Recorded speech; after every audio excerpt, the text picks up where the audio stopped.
આજે તો હવાર નથી કરતાનું મોટું જોયું તો દુકાનનું તાળું જ ના ખોલ્યું. હવારની આંખો ખોલી છે પણ મગજ હજુ લોડિંગમાં છે. Good morning Gokuldham. हाँ भाई गुड मॉर्निंग हाँ उत्साह है सुबह सुबह રાધે રાધે મિત્રો, તો કેમ છો બધા? તો સ્વાગત છે તમારું અમારા 64માં નવા મિની બ્લોગમાં. લે બસ કર્યા ને હવારના સા દુકાનનું તો તાળું જ નહીં ખુલતું. અને પાછા કારીગર છે આપણો બાપો.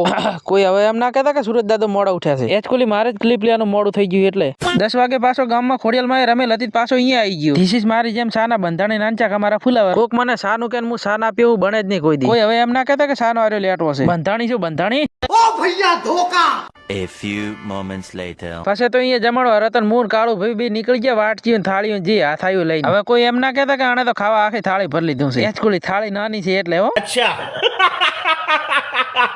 2 વાગી ગયા હું આવી ગયો પાછા ભેંસાના પાછડા મહાળવા. બટી તો અમારા પાંચડા નહીં મળે તો મહિને તને રિચાર્જ નહીં કોણ આલશે? એક રીતે લે વાત તો સાચી છે હો.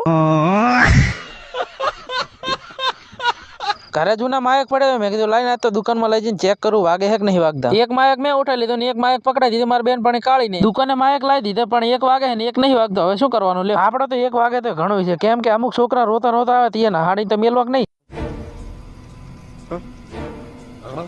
લે તાર બ્લોગ સારો લાગ્યો તો લાઈક ફોલો કરતા જજો. મળશું આપણા નવા મિની બ્લોગમાં.